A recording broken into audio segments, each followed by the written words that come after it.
to hell and back is in the job description.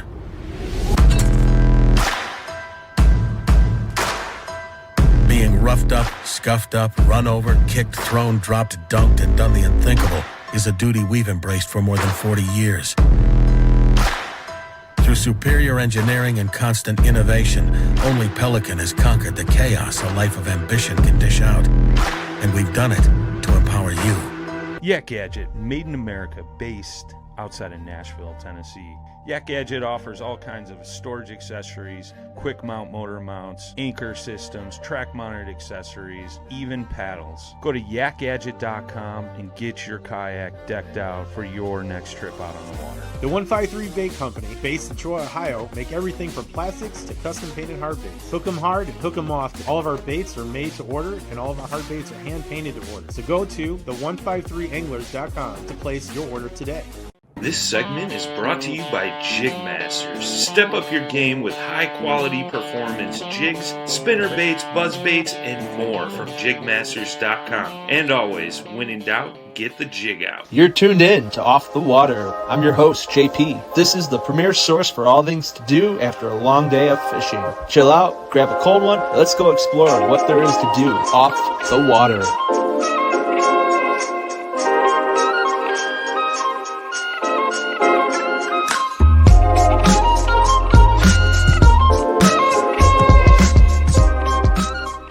What is up, everybody? Welcome back to Off the Water. I'm your host, JP, coming to you live from beautiful Dale Hollow Lake here at East Port Marina. And I have an awesome guest today, the owner of this lovely place, Mr. Richard DeVries. DeVries, sorry. That's all right, no problem. Lots of people have trouble with that. I want to try to say your last name. Yeah, I know, it's ski and cows and, cows, whatever. But both names will look good on the back of a hockey jersey. Yes, they do. Really good that way. But hey, thanks for having me. I appreciate it. No problem. Thanks for taking the time to sit down here live at the marina itself and talk about esports today. Oh, no problem.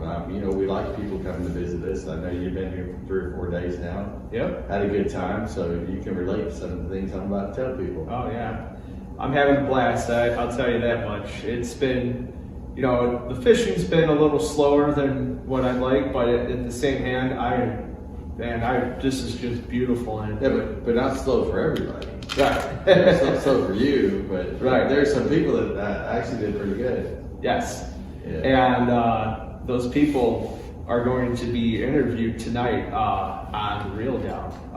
We go over our first open we've had for Paddle and Fin Trail Series. How exciting was that this weekend? It was crazy. I think everybody had a great time. I know we took care of them pretty good, but they were just great guests. I mean, the water was perfect on this end of the lake. The weather was iffy at times, but there was no drama. I mean, everybody just got along good, helped each other, and there were a lot of winners. There just were percentage-wise even. there was a lot of winners. Yeah, I'd say for our first event that we've held as a unit, this was a success. And we're only looking to improve from this point on. A huge thank you again for having us host that event here and take everything that's happening afterwards, after fishing at the barn. That was probably one of the nicest venues we've ever used for waiting. So kudos to you and thank you for everything you provided for us. Hey, no problem. We just started getting into kayaking and just started selling them last year. Last year was just phenomenal for us, and we've hosted a few different clubs here at the marina this spring and over the winter. But this was the first attempt for Paddle and Fin to come and try to do something out of the marina. We had a meet and greet last October, which was fun, but to have all these other people here, it was exciting from all over the country. We had people from Ohio, Indiana, Georgia, Tennessee, Illinois. That was about it. Yeah, that was the most part of it. For now. Yeah, that was a lot. Some of these guys traveled a long way. Yeah, it was a nice 7.5 hour ride down here from Yeah. Chicago. Yeah, but that's why you're staying a few extra days. Right? Absolutely. Yeah. So let's talk a little bit about yourself, Richard. How did you wind up with this beautiful piece of property here on Dale Hollow, and how did it come about?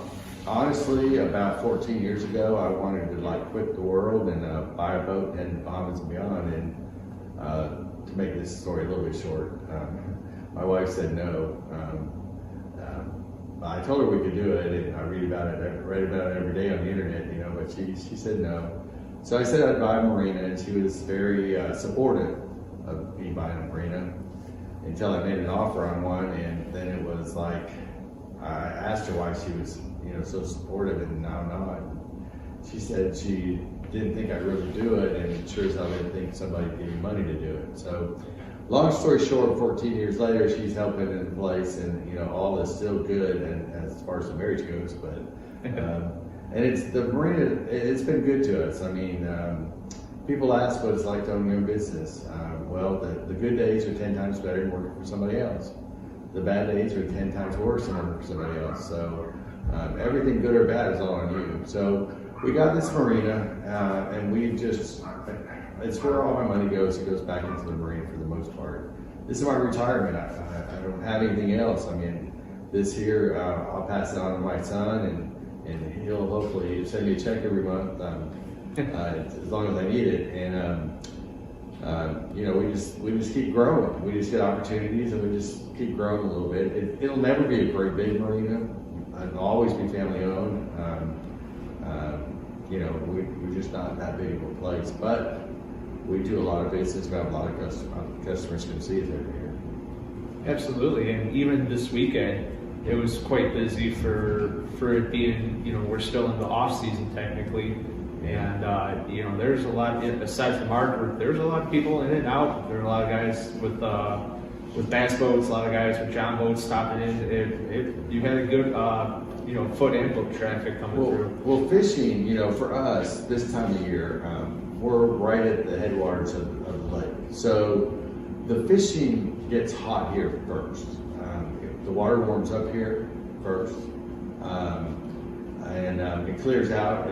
If you know anything about Dale Hollow right now, it's muddy almost everywhere, but not here. Here you can go up in the river and you can see just the prettiest green water, clear water that you'll ever find.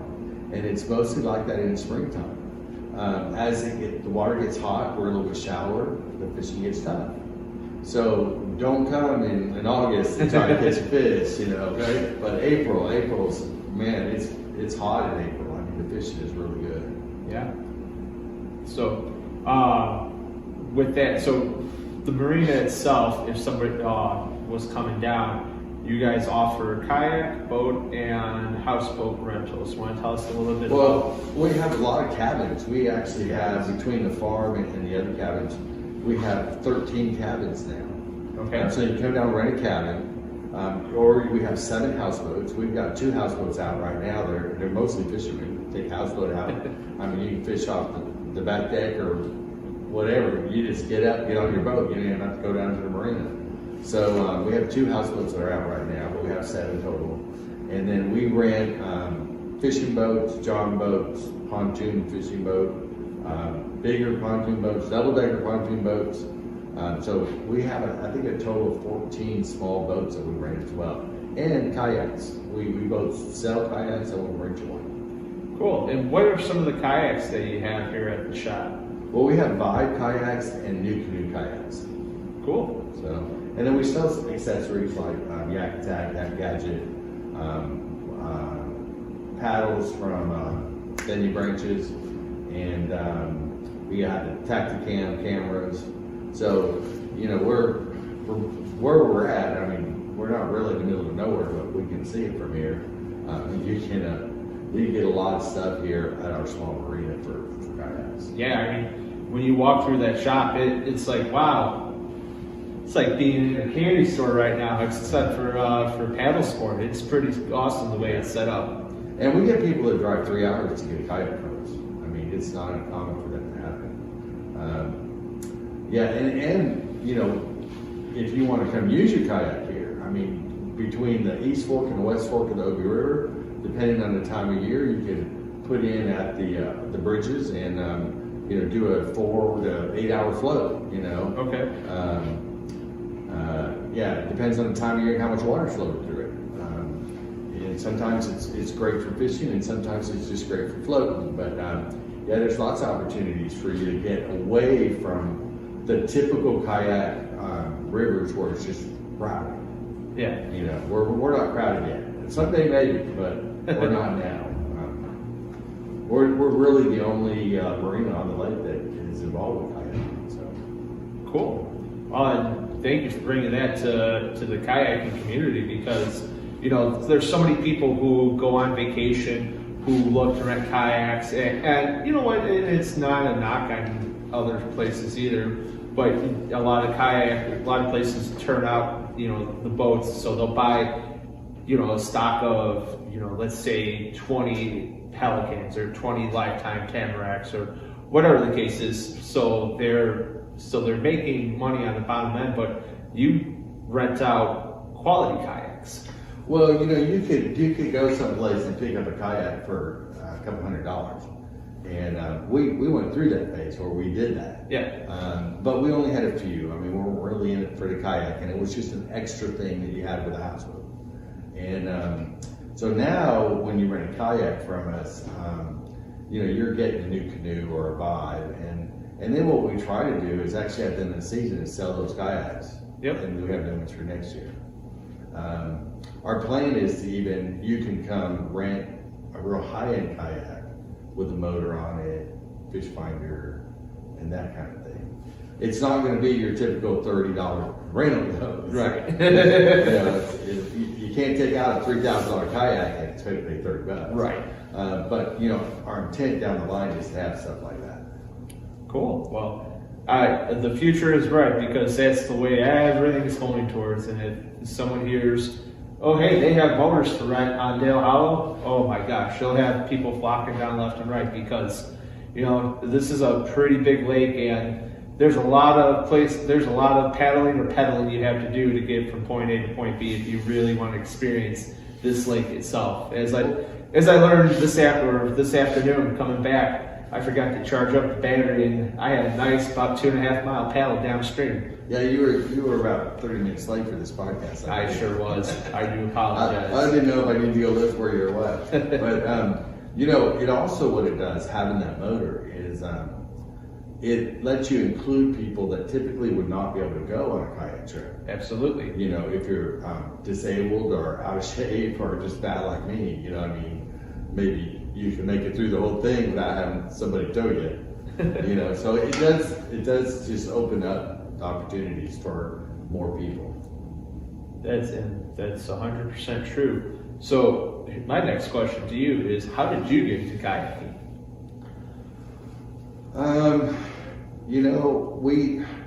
We had a guy that was working for us, Jesse, and he actually had the first kayak shop on the lake. Wasn't at a marina, it was in town, and we were just talking to him about bringing kayaks back. So we bought a bunch of kayaks and stand-up paddleboards and went to our first boat show, our only boat show last year, and we sold a ton of kayaks. So this year our plan was to go to 5 boat shows, but guess what? They all got canceled. Right. So we weren't able to do that. But for last year, we sold so many kayaks. And we were actually telling people that if you wanted to get away from the virus and still social distance, you could do it on a kayak. Mm-hmm. Being 6 feet apart is not normally a problem. No. So I think at one point we were selling them as isolation pods, So it was just a great opportunity for people to get out and see the lake. Of course, you can do that with your family in a boat as well, or a cabin or a houseboat. There's really not a better place to get away from the virus than the lake. Yeah. Now you can choose to interact with people too in the restaurants or whatever, but you don't have to. So if you got somebody that's with you at risk then and you want to keep away from that, you can do that on the lake.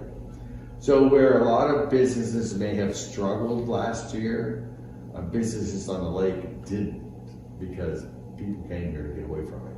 And it worked. You know, I mean, we had, we were blessed. I mean, nobody last summer that I know of got the virus from the marina. None of my employees, nobody. So. Well, that's awesome. I mean, that's, you know, that's very something to be thankful for, just because, you know, it, especially where I'm back, it was very prevalent. My mother wound up getting the virus. She, you know, she's fine, but, you know, she's still feeling the after effects of it still, so. Yeah, and I'm not saying, I mean, for us, I got the virus as well, but I got it in January. Right. And following all the rules. But everybody's closed up in their houses and stuff like that. The Tennessee Wildlife Department actually promoted people getting on the lake, where there were some states they closed down all the state parks and everything. And here in Tennessee, the TWRA, which is our wildlife officer department, I mean, they were encouraging people to go to the lake. It's one of the safest places you can go.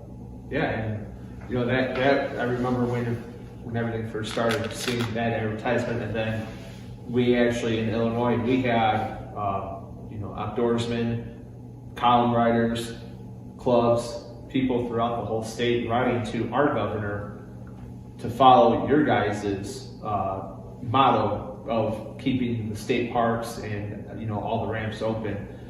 It worked to some degree, but you know what? That's neither here nor there. But yeah, well, I mean, it wasn't perfect. I'm sure it wasn't perfect. But you know, one of the things we did, if people canceled because they were scared of the virus, we gave them all their money back.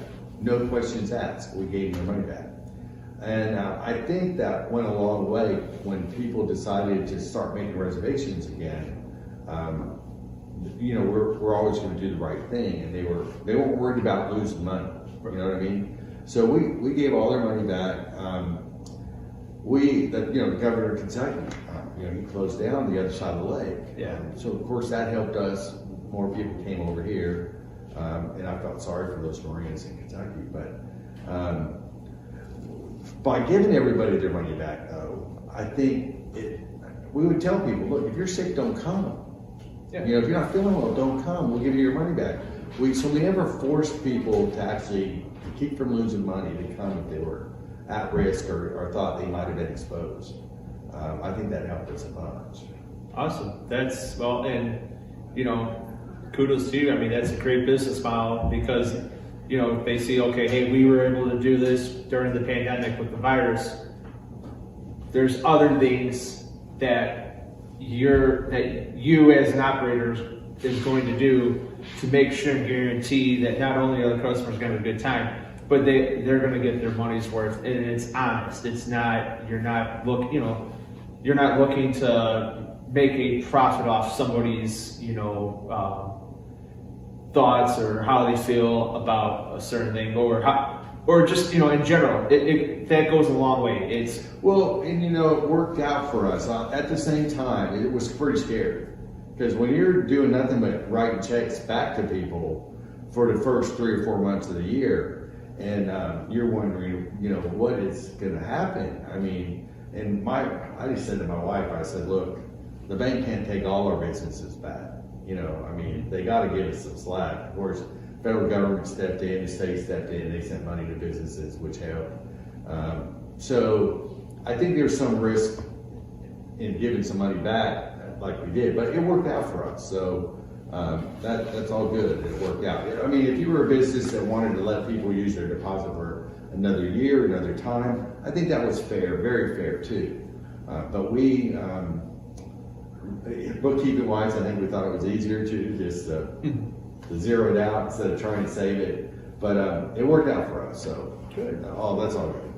Well, congratulations on the success of last year, and you know, looking forward ahead to many, many decades after this of success. Oh, I hope so. I hope to be retired in a few years and Nathan's still doing well.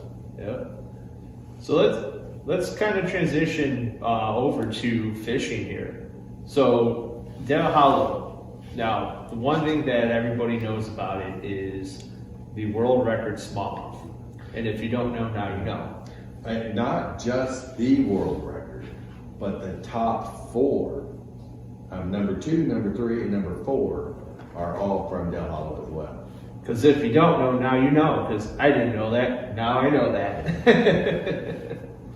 So it's pretty cool. Now it's been a few years since that record was caught. The biggest that I've seen, it's on my website, I use it all the time, but just a mile from our marina, a few years back, there was a 9-pounder caught. Nice. Now, a 9-pound smallmouth is a huge fish. Yep. I That can is- imagine that is- almost 12 pounds. That 9 pounds in the smaller world is like the equivalent to what a 20-pound largemouth would be. Yeah. That's insane. It was a beautiful fish. All right, so with the marina and people are coming down, if we were to see peak season, when is peak season for the lake here? When it's the hardest to book? Well, from Memorial Day to Labor Day we call it 100 days of hell. That means my days are going to be 7 days a week, 12, 14 hours a day. Okay, and that doesn't mean we don't enjoy it. We do, but it is pretty busy during that time frame. Okay. But for the most part, when the kids are out of school, that's really peak. So some of our peak, depending on if it's a boat or a cabin, might, as far as prices go, it may change a little bit from what I just said. But for the most part, peak is Memorial Day to Labor Day. Okay. And for those who are listening, to the north, I can tell you this much: it's 7.5 hours from Chicago.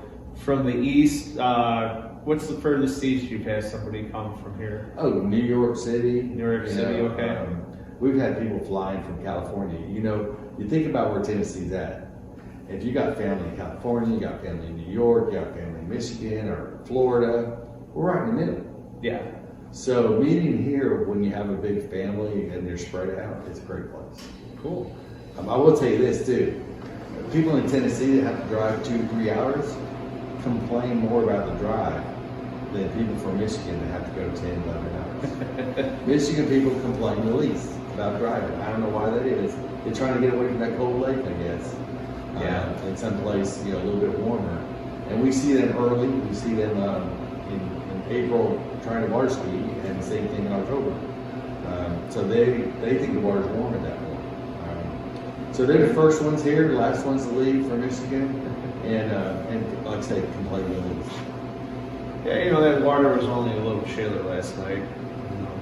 Yeah. Oh, yeah. Yeah, using the unauthorized use of our slide, I think. Wasn't me. Was that the alcohol that got you in there? No, that was just that was pride. That was pride showing up, boss man. We had a bet, and he lost. He didn't lost. go, did he? He did not go. Oh wow! I didn't know there was money involved. Well, bragging rights. Yeah. Brian, sissy. But the funniest part was we're on that live stream, and all of a sudden, we're talking. I look over. I'm like, "Oh crap! Richard's calling."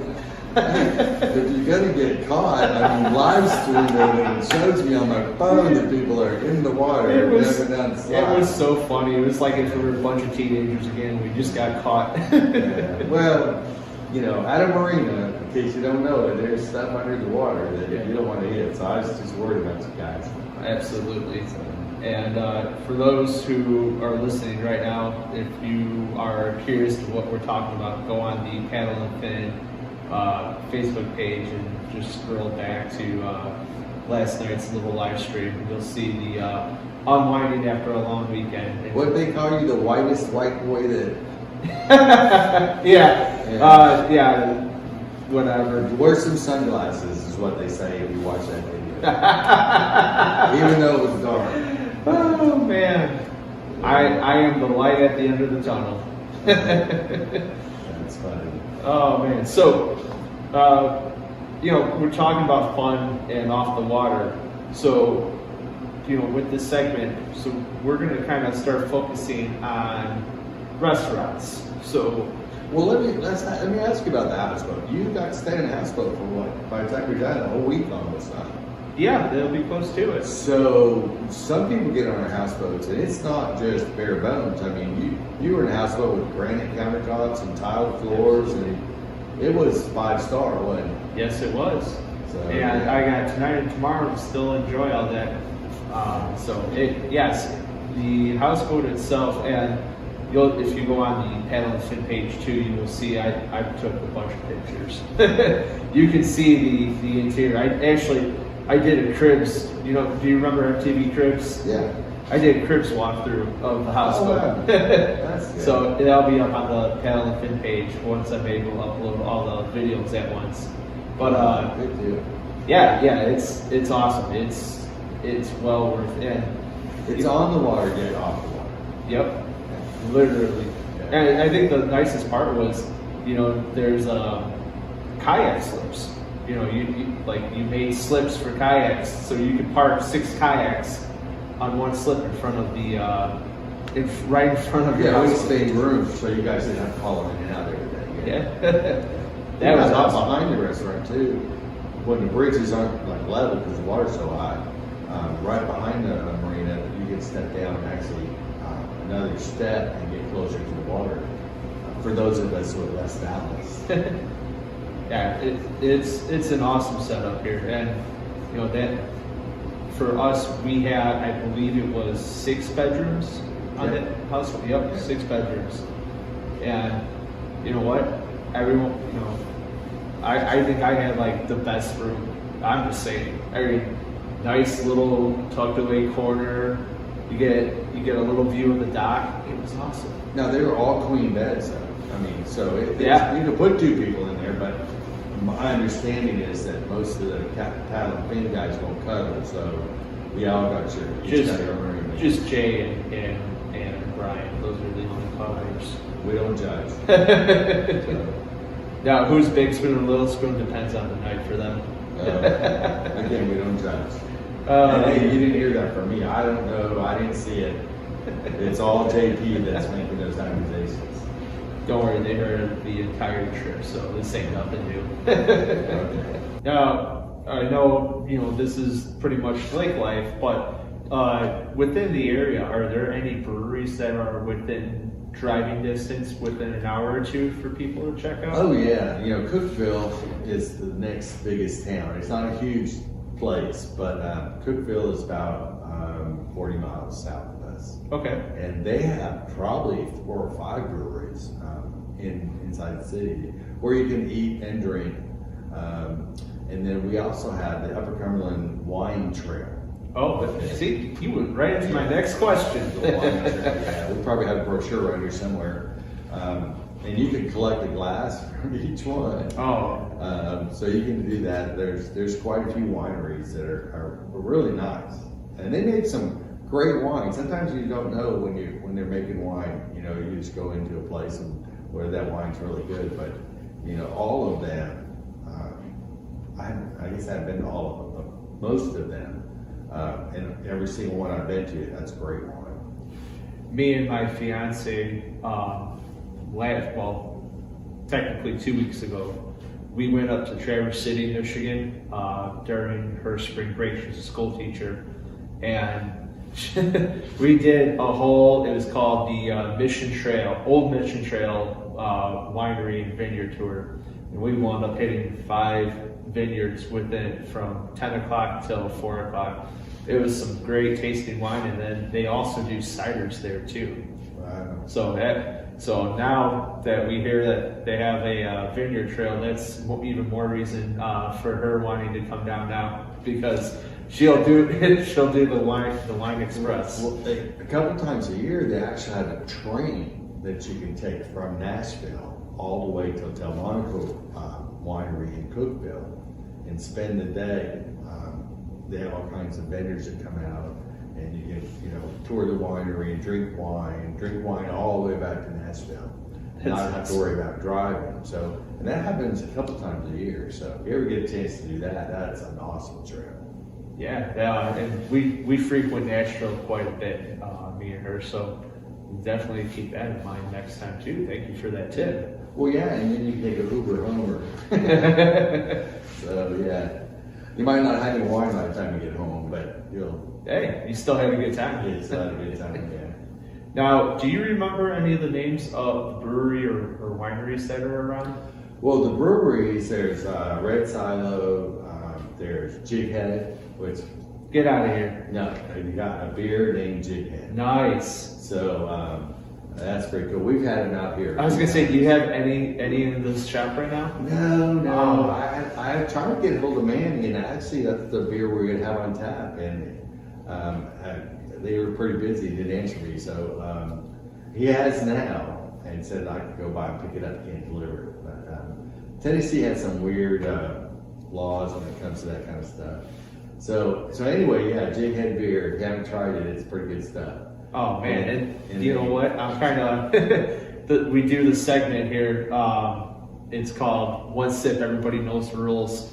I wish I would have known about the Jighead beer prior to this, because I would have used that one. But we'll keep going on with that later. Yeah, now I'm gonna probably have a mental block here. Can't remember all the other ones. There's 3 or 4 other ones that aren't too far away, and as far as What's up, everybody? JP here. So, this is going to be the retake of One Sip. Everybody knows the rules. So, you listened to and you watched the podcast, right? And Richard had recommended getting Jighead. All right, One Sip. Everybody knows the rules.